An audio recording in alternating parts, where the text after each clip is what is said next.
Бербата на јаболката во Преспанскиот регион е во завршна фаза. Репортерската екипа на Алфа телевизија ги обиколи воштарниците и ладилникот Апл Ленд кај Макази. Првичните оценки се дека ќе има помалку јаболка со реколта од околу 100.000 тони, а барем засега откупните цени се просечни со 12 денари за килограм, кај и даретот кој е најраспространета сорта. Поволното време на преспанските овоштари им овозможи до средината на октомври речиси половина од реколтата со берба на јаболката да ја завршат. Меѓутоа, тие се уште ги очекуваат ветените пари за штетите. Овоштарите се во неизвестност дали и кога ќе бидат надокнадени штетите, особено заради маратонските процедури.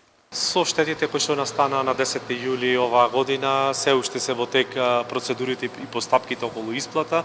Штетите се толкави големи што на дел од овоштарниците ќе има подигнување на нови садници, замена на оштетените и искршените и на дополнување на се што е да се отстрани од штетите кои што го предизвика невремето. Доцнењето на интервентните мерки се разочарувачки, сметаат некои овоштари. Јас лично под интервентна мерка подразбирам мерка која што би следела или би се реализирала во моментот кога е донесена. Ако владата ја донесе мерката оваа година, а интервенира следната година, тоа не е интервентна мерка. И згора на тоа и тие 3 денари кои што требаше да се исплатат, се уште не се доисплатени. Дел од производителите ги добија, најголемиот дел не ги има добијано. Па повторно требаше да аплицираме, па повторно документи да поднесуваме и не ми е јасно зошто се сите тие манипулации. Во вакви околности владее песимизам за иднината на овој огромен агроресурс. Тежок момент е ова за воштарството. Јас некојаш во шега велам, зборувајќи вистината, дека е една од поголемите катастрофи што има снајдено преспа, во воштарска смисла се разбира.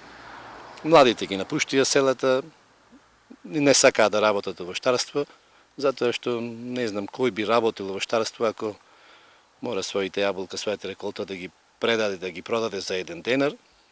За да можат да се справат со ценовните шокови и со игрите на трговците, на преспанските овоштари им се потребни барем уште 5 ладилници за складирање на јаболката, како и на Макази, а дека овој производ може да биде вносен бизнис, ни покажуваат собствениците на Апл Ленд, кои тука дојдаа да инвестираат од Дубаи.